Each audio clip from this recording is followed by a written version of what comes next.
So hello my dear friends, welcome back. Welcome to your channel Cooking Astrology. First of all, I would like to thank all of you for subscribing my channel and liking my videos. Thanks a lot. So let's continue our journey, our discussion of planets through Navamsa Chart in Vedic Astrology. And in this particular video, let's try to understand moon placement in the 9th of your D-9 chart and what are going to be the positive and the negative outcomes that are specifically connected with this placement. First of all, you need to have the basic understanding with regards to the functionings of this 9th house and which areas are actually represented by the 9th house of the Navamsha Kundali. 9th house is the house which actually represents the combined fortune or the combined bhagya of a native. By mean to say combined fortune, specifically the rise of luck in your life that is going to be happening through relationships and after marriage is going to be seen through the planet which is actually posited in this 9th house. Even the maturity age of this particular planet, so in this case planet moon, mature at the age of 24. So 24th year is actually going to be the transformative year in front of you. So major positive transformations are going to be coming from that particular area. Now if you want to check actually from which areas at the age of 24 these transformations are coming, simply pay attention towards the zodiac sign of the Cancer in the D-1 chart. Look in which house the sign of Cancer is posited. If it is posited in the 10th house of your career, it means at the age of 24, the major transformations are coming from the career. If it is posited in the incoming gains, 11th house, so from monetary part. If it is in the 9th house, so through traveling that is coming. So if it is in the 5th house, through education.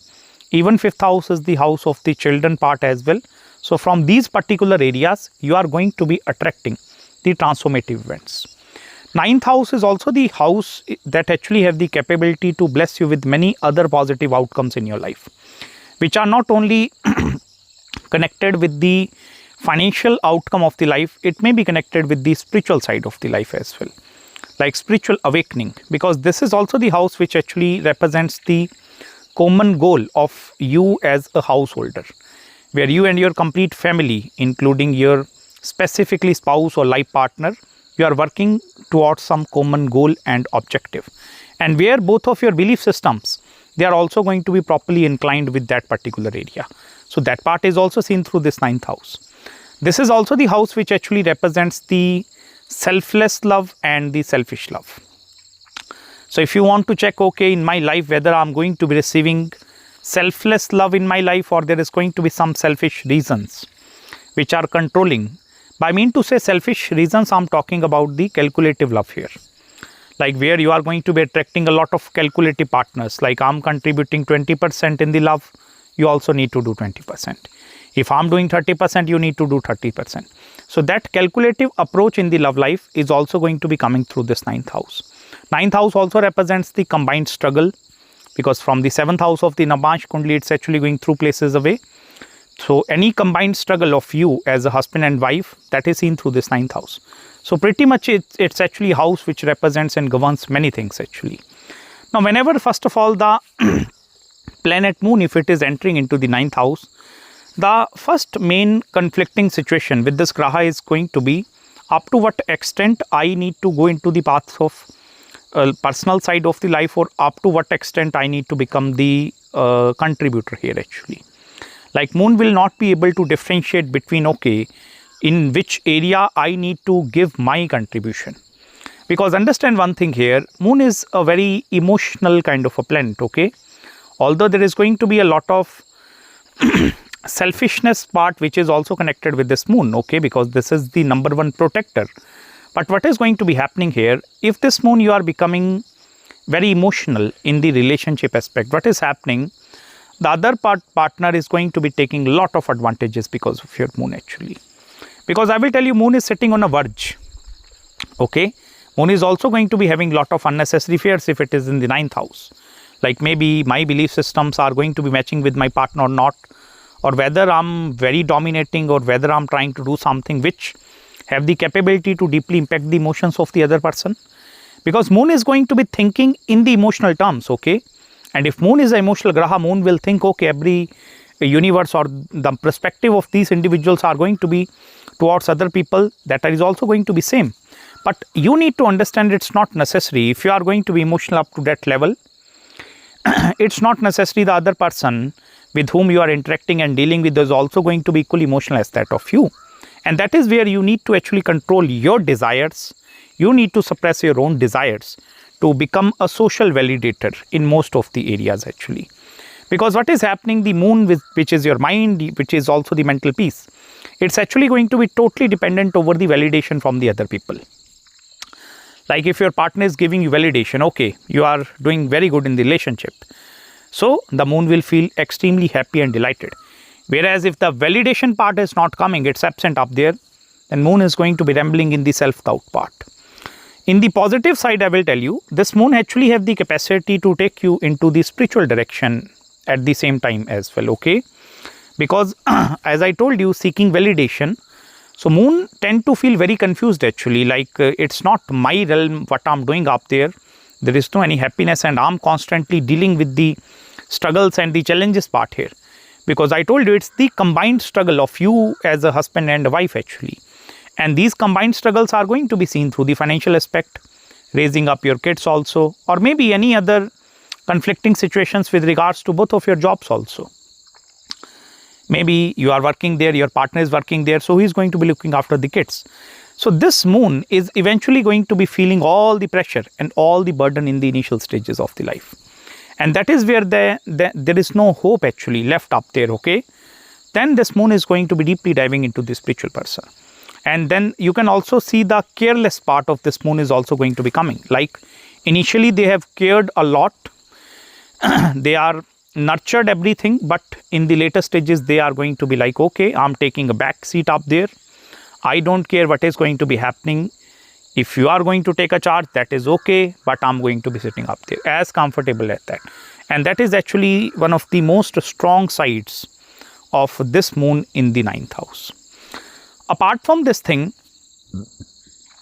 as I told you, this is the common house actually, okay, where husband and wife, they are actually working towards some common goals and objectives actually. Now moon is naturally a very emotional and even very psychopath kind of a graha. I mean to say psychopath, it's actually having the belief systems which are not like created from the outside world, which are actually created from the within. Because moon is going to be feel everything from the inside. Moon is not going to be feeling from the outer realm.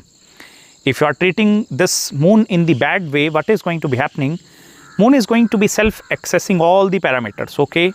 Like last time I met with this person, or I have go to that sort of a event, I have go to that place. So these kind of a circumstances are happened with me, okay? So when the next time the moon is going to be encountering these similar kind of a circumstances, moon is going to be becoming highly cautious up there. The first time when any new change is coming, okay, it become quite difficult for moon to actually welcome that change. The curiosity is going to be there, okay. Moon want to know, okay, what is there, but the fear of unknown and the fear of suddenness is also going to be connected with this graha. And that is where the constant fluctuations or the constant mood swings that are also going to be coming with this moon actually. If at the same time, suppose your partner is also going to be having moon in the 9th house, then what is going to be happening? This relationship will end up into some sort of a failure actually. Because of both of your mood fluctuations, it's not going to be giving any positive resultant up there. On the other hand, for example, suppose your opposite partner is going to be having some practical planets or some malefic or other big planets are going to be up there, maybe Jupiter, Saturn, any planet if it is in the 9th house, that actually have the capacity or capability to balance out this urja into the positive side.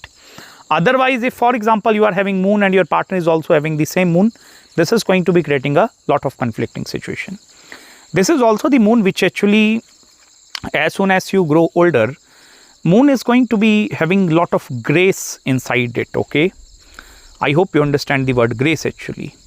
Like as soon as you are proceeding towards the old age, what is going to be happening? Whatever the initial learnings of this Chandra Graha is going to be, and moon is, I told you, it's a very capable planet in the 9th house.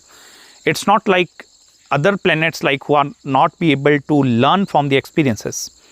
even if this moon is afflicted with Rahu and Ketu, even if it is debilitated, even if it is with Shani or with some other Papkatri or some heavy afflictions up there, moon still have the capability to learn from the experiences. Because I will tell you, this is the savior planet of your life. In anywhere in the divisional charts, in the D1, D9, D10 also, moon is actually going to be acting as a biggest savior.